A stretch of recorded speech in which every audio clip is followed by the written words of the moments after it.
Pakistan cricket team کی ہمیں سمجھ کوئی نہیں آ رہی کہ پاکستان کرکٹ ٹیم کو ٹھیک کہاں سے کرنا ہے۔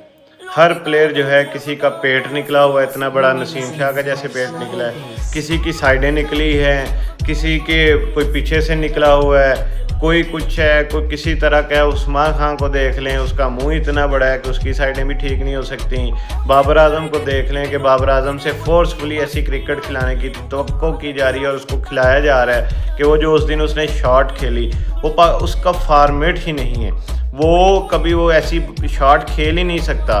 تو سمجھ آ رہا ہے کہ عاقب جاوید صاحب اور ہمارے جو کوچ ہیں مائک ہیسن صاحب، انہوں نے اس کو فورسفلی کہا ہے کہ بھائی تم جا کے اپنا شاٹ پہ شاٹ کھیلو۔ حالانکہ اس کا سٹرائک ریٹ باقی سارے پلیئر سے زیادہ ہے، باقی سارے پلیئرز کا پریشر بھی بابر اعظم کے اوپر ڈال دیا گیا ہے، رضوان کو باہر نکال دیا گیا ہے، نسیم شاہ کو لایا گیا جس کا پیٹ اتنا بڑا کر دیا گیا ہے۔ ابرار کو دیکھیں تو اس کی آنکھیں بس کوئی ایسٹ ویسٹ سائڈ پہ چلتی ہیں۔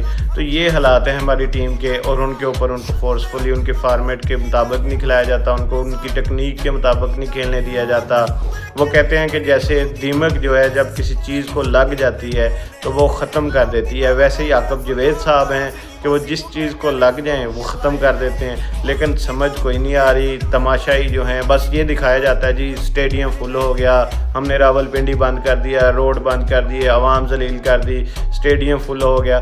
بھائی وہ کھیل رہے تھے تو ایسے لگ رہا تھا جیسے پھٹا وکٹ ہے، اور جب یہ کھیلنا شروع ہو گیا ہر قسم کی in swing, out swing, bouncer, yorker, ہر چیز پرفیکٹ بیٹھ رہی تھی۔ ان کے برگر جیسے بولرز نے جو ہے ان کو دن میں تارے، کیا میں کہتا ہوں دن بلکہ رات میں ان کو سورج دکھا دیا۔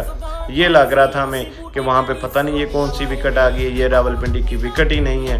ہم سمجھ سے باہر ہے کہ آخر کیا کریں گے یہ کرکٹ ٹیم کے ساتھ۔ آخر یہ صرف اور صرف یہی اسٹیڈیم جو فل ہوتے ہیں، کل کو یہ اسٹیڈیم خالی ہو جائیں گے ایسی کرکٹ دیکھتے ہوئے۔ وہاں سے کلیئر کٹ اس دن پتہ چلا کہ ایک انٹرنیشنل لیول کی ٹیم جو ہے وہ ڈومیسٹک ٹیم کے ساتھ کرکٹ کھیل رہی ہے۔